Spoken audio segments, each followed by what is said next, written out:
Do you remember the first time you performed on stage and what was it like for you? I remember the first time that everything clicked and I Okay. was just so happy. And how old were you then? I was, I think, 13. Wow.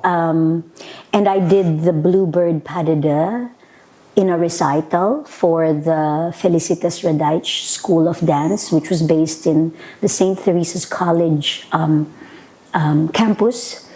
And I was, I was Princess Florine. I had a partner. I did that padida, and it was a recital. It wasn't. It was a big deal for me, Of course. but it wasn't a big deal for everybody else.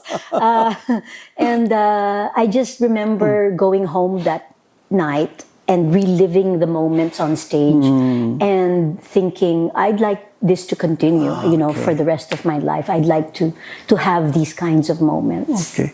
And then after that, at what point did the kind of training you felt you needed brought you to a different level altogether where you felt the need to move abroad and do that kind of training? Was that more of an opportunity, an invitation? Yes, definitely it was an opportunity because at that time, dancers were leaving for training and even like better opportunities to join companies abroad.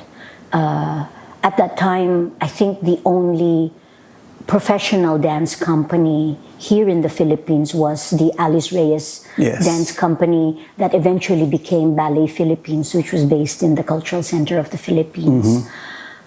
So again, at that time, I felt that I needed to go abroad to train better and then hopefully be able to join a company abroad. One of my idols was Mania Barredo, Yeah, of who course. was the Philippines' prima ballerina, and she was dancing with the Atlanta Ballet, and so the opportunity to train in Russia was a choice because I had several options to train in after I graduated from high school. That was the deal I made with my parents. My parents, especially my dad, really wanted me to go to college, go to university and, study and get a more normal job, I guess. But the deal was I wouldn't be able to dance for a long time because, it's a very short career.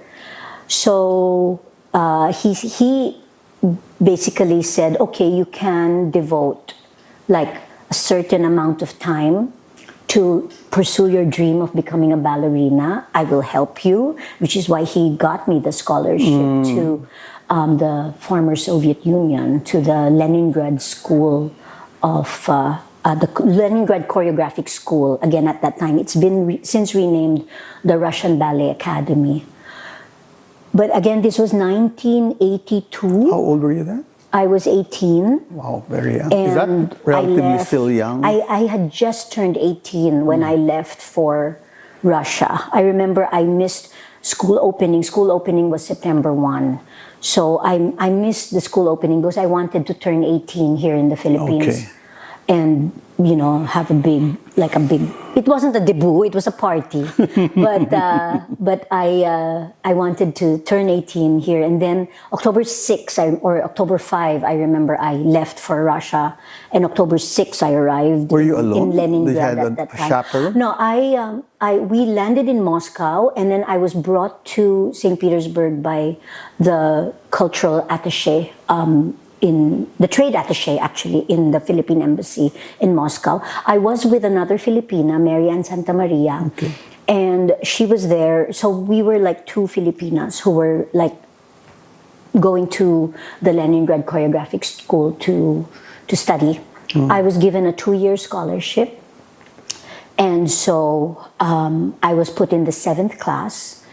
Because the 8th class is the graduating class. So the 7th class under Tatiana Udalenkova.